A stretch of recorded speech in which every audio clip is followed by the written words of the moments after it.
السلام عليكم ورحمة الله تعالى وبركاته. كسود وهذا كورسيني أدوبي فوتوشوب أنكم برنامج فوتو إديتنج. طبعا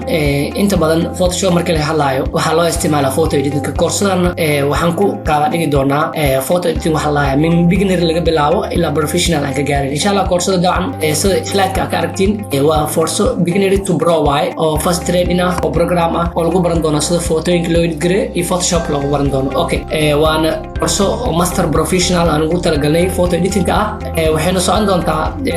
ilaa 4 week ayaa socon doontaa dabcan markaad koorsada dhamaysto insha Allah waxyaalo badan ayaan ka faa'iidi doontaa insha Allah waxaan yeelan doontaa awood adiga ugu shaqeysan kartid photo editing-ka like sida social media freelancer ku noqon kartid oo adiga iska ugu shaqeysan kartid insha Allah soo markaad dhamaysatid waxaan baran karaa qof kasto qasab kuuma inay IT baranaysid adoo caafimaad fakarta ala fakarta baranaysid qof kasto danaynayo amrimaanada qof kasto xafiis ka shaqeeya hal xirfada photo editing-ka oo baran karaa wayna fududahay koorso insha Allah slides-kan way soo diri doonaa si gaar ah qofkii sidan danaynayo ama rabana way la soo xiriirka numberka xisaabin dhammaan social media na koreeto taas marka uu gudbo xara slide labaadna uu gudbo slide labaad marka uu gudbo photo editing markii la joogo waxaan fiirinayna wax la hayo kana isla fiirin doonaa okay inta markaan baranayna koorsada insha Allah waxa ku baran doontaa 12 trading ayaan ku baran doonaa oo ka kooban 6 module ama 6 qeybood oo kala duwan waxaan dhisi doonaa 3 portfolio oo adiga aad leedahay aad dhisi doontaa insha Allah saan hore kugu soo sheegayna week ila 4 week ayuu qaadan doonaa course intuu soconayo adiga iyo waxay ku xiran tahay creativity-gaada iyo habka wax fahmaysid koorsadu waa online way waxaan lagu qaadan doonaa casharada Telegram lagu qaadan doonaa halkaasna keli doontiin resource wax la waxa u baahantiin waxyaalo loo isticmaalo oo halkaas keli doontiin photo editing basic aan baranayna ko waxaan baranayna module 1 waxaan ku baranayna waxa la hayo photo module 2 ama 1 waxaan ku baranaynaa photo editing basic waxa la hayo sidee horta taalahan interface Google Tools ka sidee u shaqeeyaan Photoshop markii la joogo tools sidee u shaqeeyaan panelskiisa menugiisa iyo extension tools ka baranayna ko waxa ugu horeey aan baranayno waxay tahay Photoshop inaan wax ka fahmo maadaama software-kan ku shaqeynayno layerska iyo toolska inaan barano way sidoo kale waxaan baranayna wax labaad aan ku baranahay tahay OBS sidee loo soo furaa sidee loo save gareeyaa file formatting sidee loo sameeyaa working with JPG maxaa lahaa iyo PNG maxaa lahaa dhamaantood waa kala baran doonaa iyo PSD maxaa lahaa PSD file waxaa jiro failasha 3 nooc loo qeybay ilaa 4 nooc loo qeybay way badan yihiin laakiin saddexdana ugu muhiimsan hadda anaga noqosay saddexdan waxay kala yihiin ayaan baran doonaa andamo iyo waxyaalo kale badan ayaan ku baran doonaa saddexaad oo qaybta koowaad module 1 iyo module 2 aan ku baran waxaa kamid ah waxa la baran doonaa sidee sawirka crop loogu sameeyo basic editing aan baran doonaa waxyaalo waxaa jirto basic editing hadda waxaa la isticmaalaa awal waxaa la isticmaali jiray turka markii la editgareynayo tusaale oo kaleeto sawirka wajigiisa la editgareyn jiray and then kadib haddana colorkiisa la editgareyn jiray backgroundkiisa la editgareyn jiray taas waxaa la basic editing lahaa marka aniga maadaama hadda waqti halkan la joogo AI la isticmaalayo wax la kala soo baxeen wax kasta copy and paste in drag and drop ay yihiin laakiin basic oo laga maarmaan qof kasta inuu fahmo waxa kale aan baranayna waxa la frame sida loo sameeyo image sida loo sameeyo adjustment sida loo sameeyo ayaan ku baranaynaa sida sawirada markii la joogo adjustment color meena gadaal loogu sameeyo sawirkii tusaale oo kaleeto sawirkii background ka jirtay sidee adjustment loogu sameeyo ama background loogu sameeyo ayaan baran doonaa wax la hayo okay inta marka imaano slide-ka kale hadaan fiirno waxaan baran doonaa wax la color aan baran doonaa color reaction aan baran doonaa color module 3 iyo 4 waxaan ku baran doonaa color and lighting wax la color and lighting markii la joogo sidee photo looga abuuraa ama color brightening iftiin sidee loogu sameeyo sawirka tusaale aan mugdi oo kale ku qaaday sidee brightening ama iftiin and contrast sidee colorkii midabkiisa saxda ah iyo colorkii sidee loo soo celiyo ama sidee loogu sameeyo sidoo kale waxaan ku baranay balance wax la balance sidee balance loo sameeyo colorka ma ogtahay qofku jiiso in lagu badiyo lama rabo qofku jiiso ka guduud zaad in laga dhigo lama rabo marka sidee balance loo ilaaliyo iyadoo la ilaalinayo sawirka tayadiisa inuu halaabo hadii qaabka loo hagaajiyo sidoo kale color correction wax la baranayna sidee color loo saaro sawir dabcan markii hore hadeen waa soo sheegnay slide-kii hore waan soo barnay horeeytii hadda ka hor ama wixii ka horeeyay markii sawirada la editgareynaa waxa la sameyn jiray wax la hayo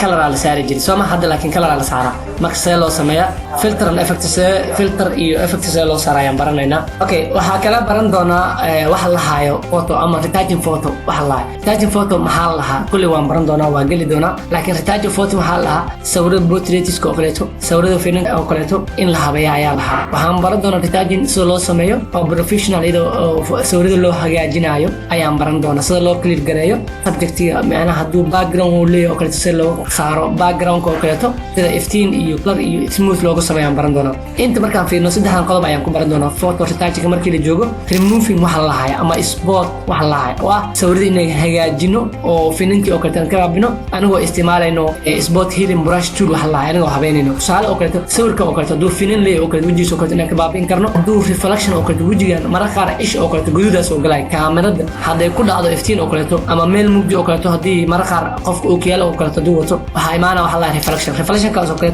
sida looga bixiyaa sawirka ayaan baranaynaa. sidoo kale waxaan ku baran doonaa inta ku gudjino koorsada smooth skin waxa la lahayo. Smooth skin waxa la sawirada in la hagaajiyo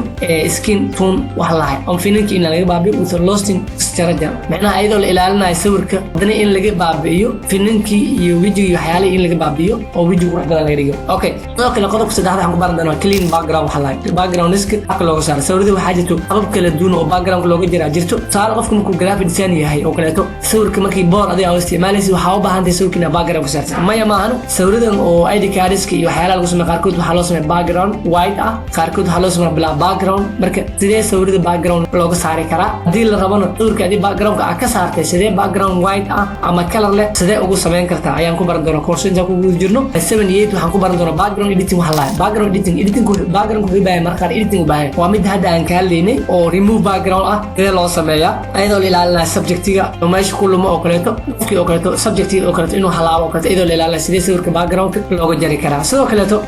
swapping background waxa la jira in new setting bars macnaha backgroundkii markaa ka jirtid sidee color looga sameeyaa ayaan baran doonaa. sawirkii adigii background ka jirtay sidee color looga sameeyaa color ka u baahan tahay sidee looga sameeyaa. Okay waxaan kala baran doonaa adding shadows loo soo daraa sawirkii adii background ku soo dartay sidee shadow looga daraa iftiin sidee looga daraa iyo subjectiga la ilaalinayo inuu isbedelo sidee looga sameeyaa ayaan ku baran doonaa. intaan ku guda jirno module 9 iyo 10 waxaan ku baran doonaa simple design oo aan ku baran doono for social media. Photoshop markii la hadlayo inta badan waxaa loogu talagalay in lagu edit gareeyo sawirada maadaama magaciisa ka muuqdo aad ku fahmi kartid Photoshop maadaama waxaa loogu talagalay in lagu edit gareeyo sawirada lagu hagaajiyo ayaa loogu talagalay. dabcan design waa lagu sameyn karaa laakiin as a professional design waxaa loogu talagalay Adobe Illustrator iyo software la midka loogu talagalay marka kan waa lagu isticmaali karaa waxyaalaha yariirooti waa ku sameysan kartaa laakiin as a professional kaas professional laakiin inta ku guda jirno maadaama course-kan uu yahay course khuseeya waxyaalaha la xiriira graphic design waxaan ku baran doonaa simple graphic design for social media aad u isticmaali kartid ko waxaan ku baran doonaa art text photo sidee sawiro adaati qoraal loogu soo dara ayaan ku baran doonaa style position sidee loo saxa layers oo kale text like design oo kale sidee u hagaajin kartaa ayaan ku baran doonaa. waxa kale aan ku baran doonaa qodobka labaad editing thumbnail sidee loo sameeyaa maadaama course-dan ko markaan bilaabayn ama introduction-ka ko markaan ka hadlay aan kugu soo sheegay ballanqaad ah hadii course-dan aad dhameysatid inaad si iska ugu shaqeysan kartid waxaa muhiim ah thumbnail waxyaalaha ugu muhiimsan inta badan la isticmaalo YouTubers-ka iyo dadka social media isticmaalaan marka adiga sidee thumbnail u sameyn kartaa design adoo isticmaalaya YouTube and video thumbnails adoo sameynaya sidee loo sameyn karaa TikTok ha ahaato Facebook ha ahaato YouTube ha ahaato thumbnails waxyaalaha ugu badan oo social media loo isticmaalo iyo posters marka sidee loo sameeyaa ayaan baran doonaa. saddexaad waxa waaye social media posters waxyaalaha inta badan la isticmaalo building iyadoo la isticmaalayo on branding poster qofka brandigiisa iyadoo loo sameynayo oo poster laga sameynayo like Instagram oo kale Facebook iyo TikTok oo kale dabcan inta badan social media waxaan ku aragnaa supermarket iyo kambaniyada gaarka loo leeyahay iyo maalinka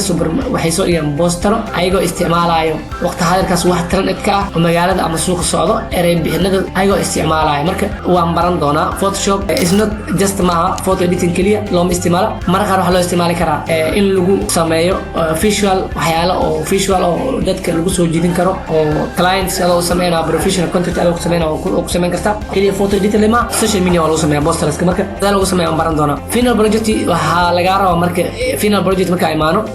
waxaan sameyn doonaa full photo editing ayaan sameyn doonaa anagoo isticmaalayno from module 1 ilaa to 5 anagoo isticmaalayno photo editing waxa la ayaan sameyn doonaa. sidoo kale waxaan sameyn doonaa before after waxa la comparison ayaan sameyn doonaa isku bardhig sawirkii hore soo ahay haddana sidoo yahay ayaan sameyn doonaa waxa la hayo anagoo isticmaalayno Photoshop-keena ayaan sameyn doonaa project. sidoo kale waxyaalaha aan sameynay waxaan ku sameyn export waxa la oo ah inaan save gareyno and then kadib inaan print gareyno ama social media inaan ku soo bandhigno ayaan sameyn doonaa.